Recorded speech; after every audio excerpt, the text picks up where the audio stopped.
Welcome to Choice Classic Radio, where we bring to you the greatest old-time radio shows. Like us on Facebook, subscribe to us on YouTube, and thank you for donating at choiceclassicradio.com. From Hollywood, it's time now for John Lund as Johnny Dollar. Bert Welch, Johnny.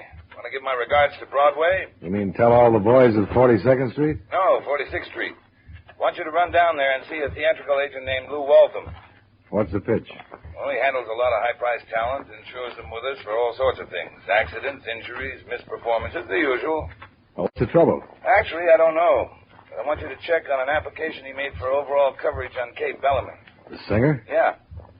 Well, if she looks like she sounds on my record player and radio, I'm going to love this. And we'd love to insure her. Waltham wants her covered for almost $2 million. Protection against everything up to and including being bitten by a tsetse fly, but... For what?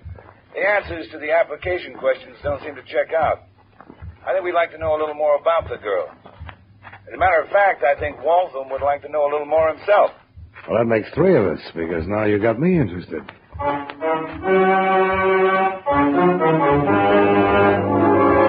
John Lund in a transcribed adventure of the man with the action-packed expense account, America's fabulous freelance insurance investigator. Yours truly, Johnny Dollar.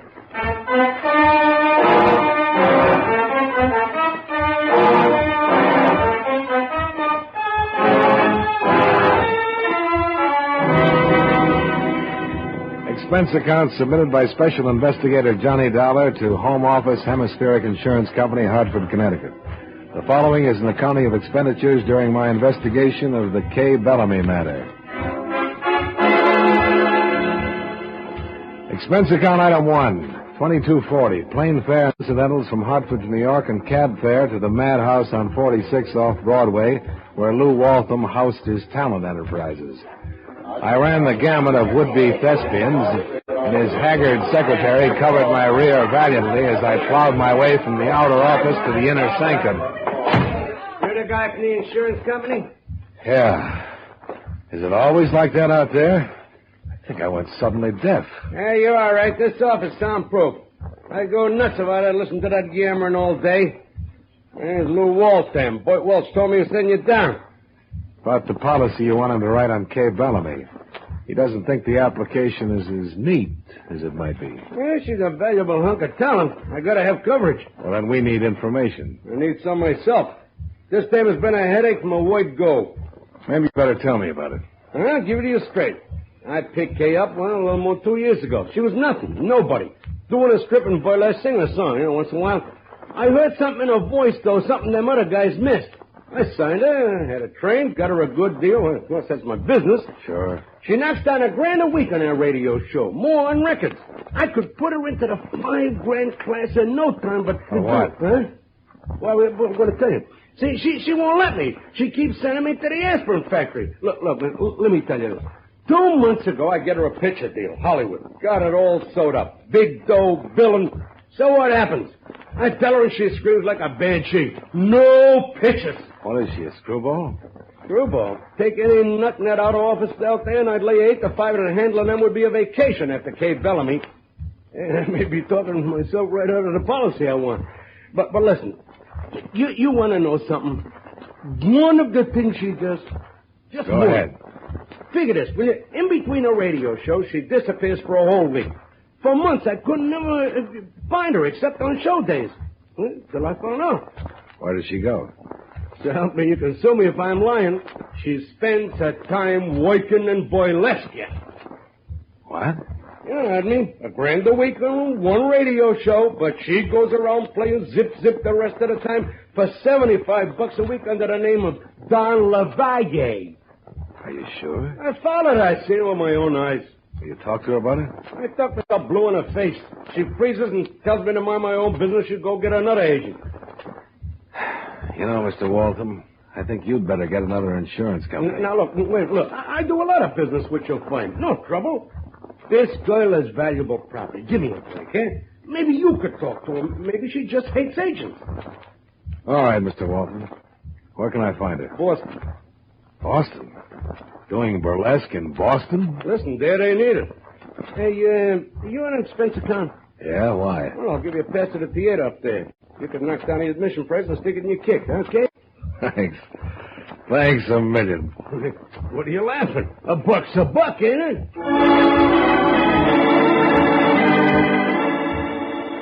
Expense account item 2, 1945. Cab and plane fares between Lou Waltham's New York office and the Burley Q Review in Boston, where Kay Bellamy, with a little Turkish veil hiding her face on the billboards, was dancing under the name of Dawn LaValla. The theater was closed in the later afternoon, but the sound of a piano came from the stage door alley. I walked backstage. There was no doorman, so I went through to the wings. Dawn LaValla was on stage, and the dance she was doing was enough to make me forget the inadequacies of the pianist and the despairing tone of the dance director as he tried to whip the lumbering chorus into a semblance of unity. All right. 1, 2, 3, 6. 1, 2, 3, 6. Keep in step. Keep in step. Right. Cut it, son. Son, cut it. You, Lorraine, which is your left foot, darling? You only got 2. Make a choice. What do you want for $40 a week? Vera Ellen? I'm tired. You're tired. Back it up, will you, Luxie? We're all tired. You don't need me for the rest of the numbers, do you? No, you're all right, Dawn, darling. Go get dressed, sweetheart. She walked into the wings, moving toward me in the semi-darkness. The piano had stopped, but she carried her own music with her as she moved. And it wasn't burlesque music. This girl was definitely on the symphony side. All right, girls, now get together and let's... Miss Bellamy? Step 1, straight out. What did you call me? My Kay Bellamy. All right, Sam. That is your name, isn't it? No, mister. Whoever you are. What are you doing back here anyhow? Get out of my way and let me pass. Look, I just want to talk to you for a minute.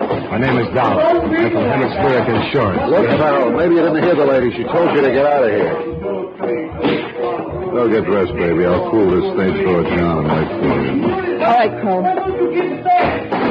You came in the wrong door, but the box office is around front. Listen, hard boy, I got business here. My name is I Dollar. know who you are, I know why you're here, and I got reasons why you should blow. Meaning the gun you're holding in your pocket? Kay ain't interested in any insurance. Just go tell Lou Walton to insure himself and drop dead. And if I don't? The gun can get awful nasty, Mr. Dollar. All right, Mr. Crow. As long as this isn't a personal matter. But if it ever gets personal, I'm going to feed you a face full of... I'm glad you said that. I'll tell the boss. Then if you keep nosing around, maybe he'll issue me a special hunting license. Just for you. The lovable Mr. Crow had told me 2 things. One was that he had a boss. And 2, Kay Bellamy was also taking orders from somebody. I found a cafe around the corner from the theater. When the rehearsal broke, some of the cast wandered in. I went in, too. I got a seat at the counter next to the girl called Lorraine. I just want a cup of coffee when you get a chance, Joe. Hello. Hi. You had a little trouble at rehearsal, didn't you? Yeah, I always have trouble. Were you there? Yeah, in the wings. I thought you were doing fine. That Lutzy gives me a pain. He's always putting on the big act, like he was doing a Hollywood musical or something. Who's Lutzy? Lutzy Lazario, the dance director. You saw him. He's over in the corner booth there with Valerie, one of the new girls. He thinks he's a regular Romeo. Continental type, huh? Yeah, Continental Brooklyn, if you ask me. He made a play for Dawn, but she brushed him fast. So Lutzy has a big crush on Dawn, huh? He'll forget it if he's smart. She's aiming for bigger moose than him. Like who, for instance? Some guy named... Oh, hey, that's my date honking for me. Never mind that coffee I ordered, Joe. I gotta go. I'm sorry I can't keep company. Oh, that's all right, Lorraine. I think I'll go over to the corner booth and join Lutzy and his girlfriend. Okay by me if you ain't particular, mister. No. You know something? Appreciation for the dance is not what I've been accustomed to. If people who knew me as an artist ever found out... You're Lutzy Lazario, aren't you? Oh, yes, I'm Lazaro. Didn't I see you backstage during rehearsals? Yes, I was watching your work. Oh, that's right, yes. You are in the business? Well, in a way, I'm doing a little scouting for Lou Walton, the agent. He's got a chance to sell some talent for a big Broadway musical if he can find the right people. Oh, sweetheart, won't you sit down, Mr. Dollar, Johnny Dollar. Yeah, Dollar. This is Valerie, Mr. Dollar. She's in the chorus. This is a great pleasure, Mr. Dollar. Of course, you don't know it, Rosario, but I've had an eye on you. You and the star of your show, Don Leviat. Oh, I am so ashamed that you should find me in such a place. It has been a thing I've been doing, temporarily, waiting for a break. Yeah, I understand. How about the girl, though, Dawn? Oh, you can get her to leave here, Mr. Dollar. There ain't as much dough on all Broadway as she could get just by marrying a guy that's after her. Besides, if you're looking for a real dancer, John's boyfriend sounds like big money. More than just money, Mr. Dollar. Real big shot family. He's Martin Bayard Cullen III. Brett was singeing my eyebrows, but it was the name that really made him curl. Martin Bayard Cullen III. Connections with a capital C. Kay Bellamy was really moving into the big leagues and doing it the hard way, via a burlesque runway. Didn't add up. You're wasting your time with Dawn, Mr. Dollar. Besides, I'm a better hoofer than she'll ever be. All I need I know, Valerie, a break. That's what we all need. Just one good break. I'll see both of you later. Expense account item 3, $5 for a Boston hotel room, since I decided to stay over and see the show at the Bertie Q Review. Expense account item 4, 30 cents. Federal amusement tax to be paid on the pass Lou Waltham had given me for the show. Expense account item 5, 25 cents for a box of the genuine saltwater taffy sold during intermission with a guaranteed prize in each and every box. I got a genuine tin cigar clipper.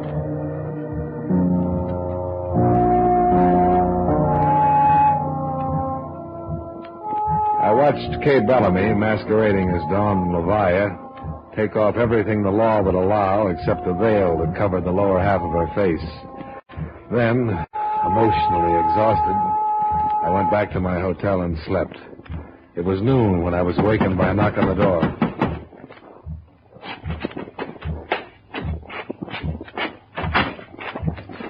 Surprised to see me? Well, a little, Miss Bellamy.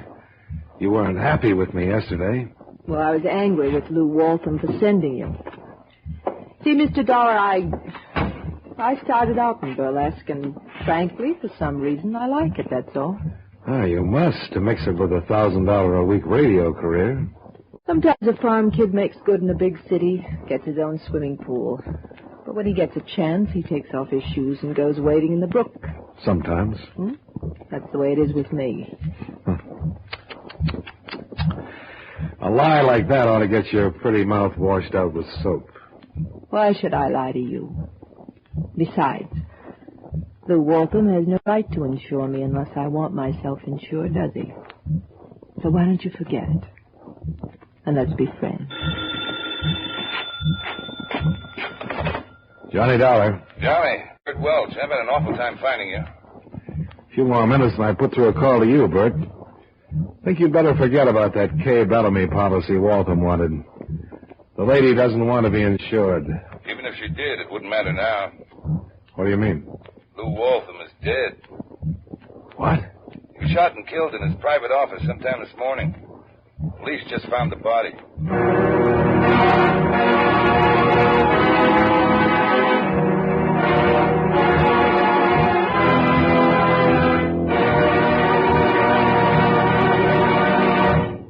We'll return you to yours truly, Johnny Dollar, in just a moment. Right now, our country is engaged in all-out effort to fight off aggression and preserve our democratic freedom. The future of America concerns us all. That's why we should all help to make that future as bright as possible. By buying United States defense bonds, you can help make American freedom secure, and at the same time, you'll be automatically saving for your own financial security. Buy an extra bond for defense.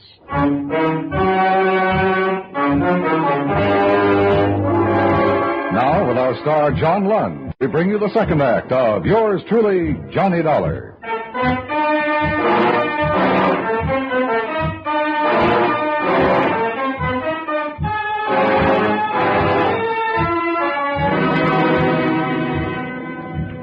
grabbed the first plane out of Boston and was back in New York by late afternoon.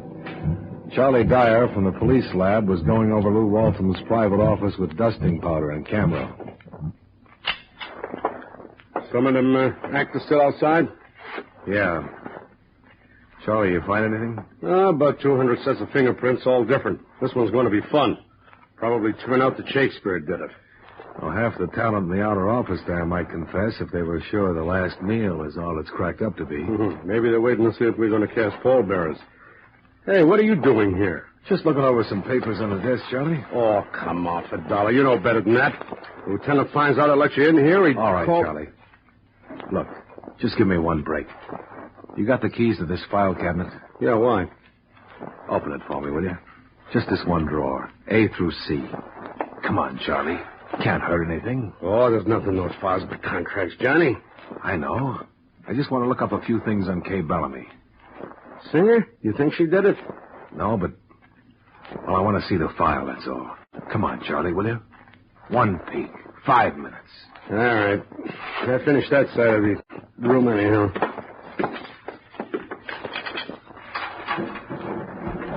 Go ahead, take the folder you want, Johnny, but I want to see what you're doing. Here it is. Kay Bellamy. Just curious about something. What? Why a doll with her voice and face and figure isn't on television? Oh, for crying out loud. Go out and take a seat on the bench with the rest of those nuts. I didn't even hear him. Kay Bellamy's contract with Lou Waltham was a dilly. No personal appearances, no club dates, no publicity pictures released without her approval, no studio audiences permitted at her broadcast, no television show. Look, Johnny, will you finish that and get out of here? I'm finished, Charlie. Why, she ain't on television. If you ask me, she must have a face that would blow out the transmitter. What makes you say that? Pictures of her in the photo file. Where? Bottom drawer there says photos. I want to see those, too, Charlie. There's nothing to see. Hats with veils, silhouettes, even in the newspaper clippings. She must really be ugly. There's the only shot without a veil. Her and some guy wearing big hats. Shadow all over the faces. Mexican sombreros.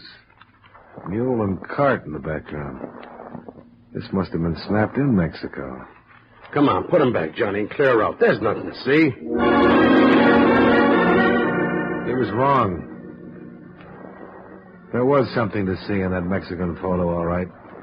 Not Kay Bellamy's face, but her hand, holding the rim of the sombrero. And on the hand, a wedding ring. Expense account item 7. Same as items 2 and 6. 1945, cab and plane fare between New York and Boston. I made the plane just in time and then got another little shock. There was a vacant seat on the aisle. I took it. The window seat was occupied by a dancer named Valerie. Well, I fancy meeting you here, Mr. Dollar. You better fasten that seatbelt. You're a long way from Boston, aren't you? Well, I flew down this morning. You said Mr. Waltham was looking for people for a show, so I thought I ought to see him. Did you? No, Well, you must know about the murdered police and everything. I know about the murder and the police, but not everything. You want to fill me in? I don't know what you're talking about. What time was it when you went to see Waltham? I don't remember exactly. Afternoon. Police were outside the building. I heard what happened. I didn't even go up. Too bad you weren't there earlier. Like between 8 and 9 this morning when the police think he was killed. What would he be doing in his office so early? It was his hour for thinking, before the arrival of the howling mob. Didn't you know that? Well, how would I know it? Yeah, maybe you would. It was a thing that was known only by his better clients, like Fay Bellamy, or friends. Which plane did you take from Boston to New York this morning? Why don't you ask the airlines? Leave me alone, I'm in mourning. For Lou Waltham? Maybe for you, honey. Maybe for you.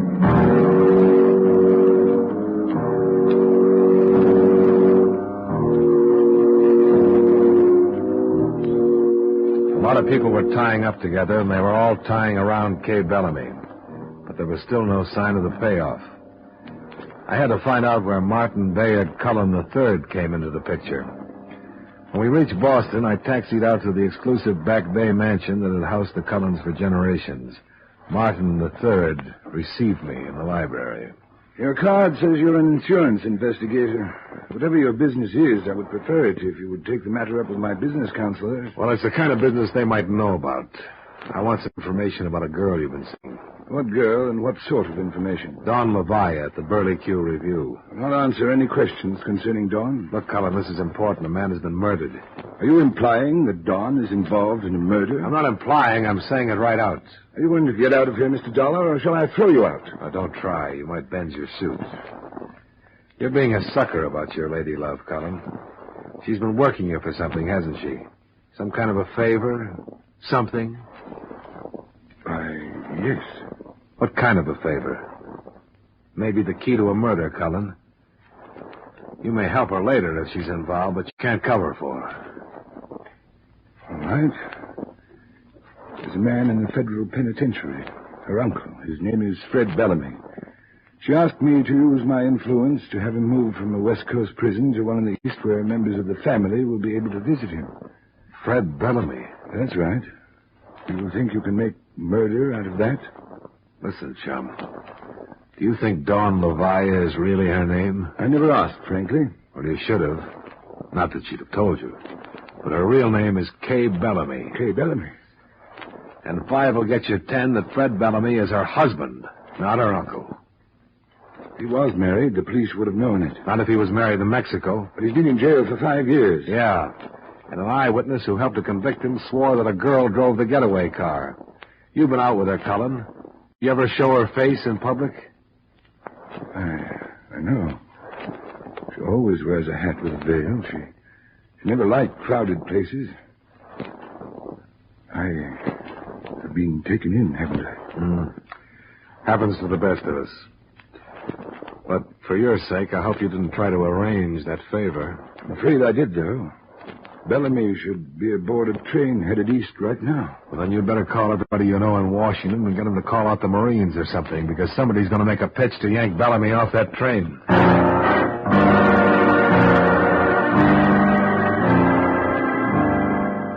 But it still didn't solve the murder of Lou Waltham. He'd found out the same things. That was certain. But how? I kept thinking about it on my way down the gravel driveway from the Cullen house. Then I reached the street and started to think of another murder. One that looked like it was just about to take place. My own. All right, Nosey. Head for that car and climb in. You're a busy little fellow, aren't you, Cole? Yeah, I asked the boss for that special hunting license, like I said. And I got it. You're going to like this ride. They're crawling behind the wheel. All right, start it and get going. Too bad you have to work so hard all alone, Kroll. I just found out why you haven't had more company. I can handle you alone, Buster. I don't know. You look like part of a gang, Kroll. You're the type. But the rest of the boys are out meeting a train someplace, aren't they? The Fred Bellamy special. Oh, I know your mouth has to be zippered. It'll be getting nice and dark, so... Take a road out of town. Let's see a little country. Sure. Going fast enough for you? I don't get funny. Slow down. Why, I like the breeze. You want this gun barrel across your teeth? No, but I don't want the bullet you're planning to give me either. It's got me scared. When I get scared, I get crazy. I don't like the idea of dying alone. You trying to bluff me? No. You ever hit the back of a 10-ton truck at 80 miles an hour? No, smart guy. Well, you're going to, smart guy, because there's one right in front of us. His eyes away from me and saw the back of the truck looming up suddenly in the dusk. For a minute, fear paralyzed him. Then he gave a wild shriek and opened the door and jumped. I yanked the wheel hard, and the car missed the truck by inches. But Kroll didn't. His leap had smashed him right into the back of it. I felt my heart kicking up at something in my throat. I turned the car around and drove back to the Burley Q Review at 15 miles an hour.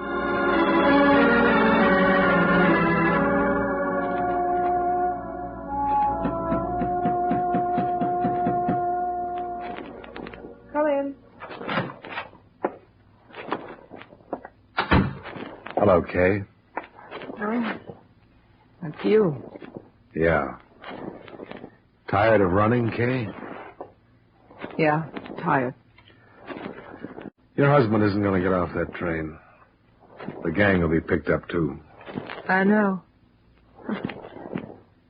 I just had a phone call from Martin Bayard Cullen III. It made me feel like it. It was rotten. I did it because I had to. Your husband wasn't going to let you enjoy the comforts of life while he rotted away in jail, is that it? Yes.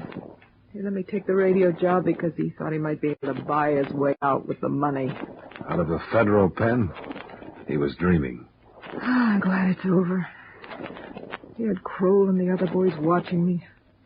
Told him to keep me working in burlesque. Make things rough for me. So I'd never forget what a bad time he was having. I'd better call the police, Kay. You don't have to, Mr. Dollar. I called him myself 2 minutes ago. I'm just waiting. Okay, you've seen the farewell performance. Now, why don't you leave me alone? Please. Sure. Oh, Mr. Dollar. Oh, hello. What's he? Oh, say, I heard the terrible news about Mr. Walton. Such a terrible thing. Yeah. I know you work for him. I know how badly you must feel. Oh, tell me something. Are you taking over the business? Will you be looking for the people for that show? I'll let you know. Is Valerie around? Yeah, in the manager's office, just over there. Mr. Kroll's office. You know Mr. Kroll? Yeah. I met him around a couple of times. Thanks.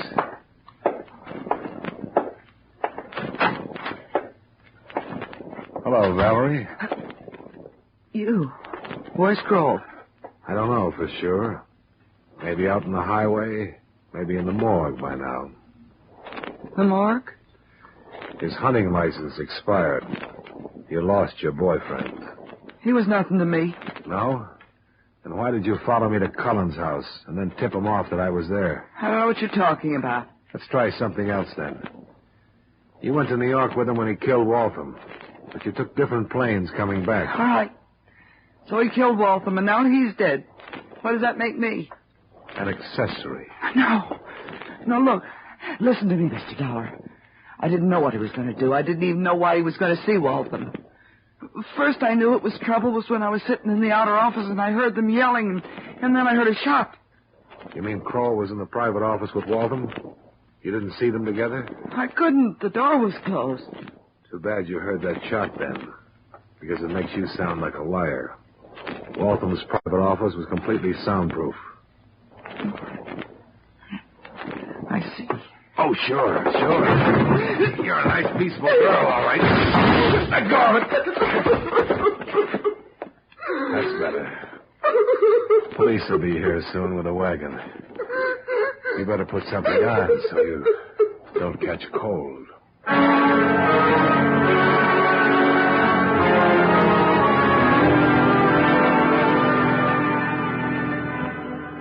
And that's about it for the bump and grind artists. Lou Waltham never insured himself because he had nobody to leave it to, so there's no loss there. Of course, the K. Bellamy policy was never issued.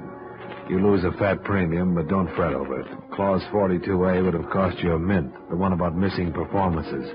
She'll be missing them for the next 10 years. I guess your total loss lies in my expense account.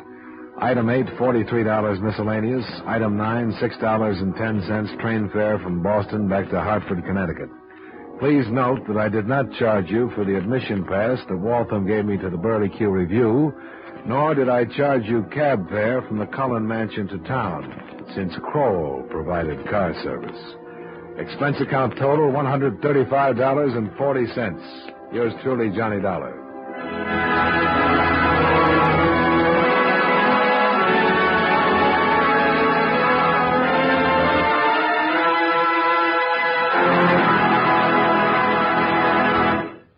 Yours truly, Johnny Dollar, stars John Lund in the title role and was written by Joel Murcott with music by Eddie Dunstetter. John Lund can currently be seen in the Universal International picture Just Across the Street. Featured in tonight's cast were Raymond Burr, Benny Rubin, Jay Novello, Gene Bates, Hy Everback, Sandra Gould, and Gloria Blondell. Yours truly, Johnny Dollar, is transcribed in Hollywood by Jaime Del Valle. This is the CBS Radio Network.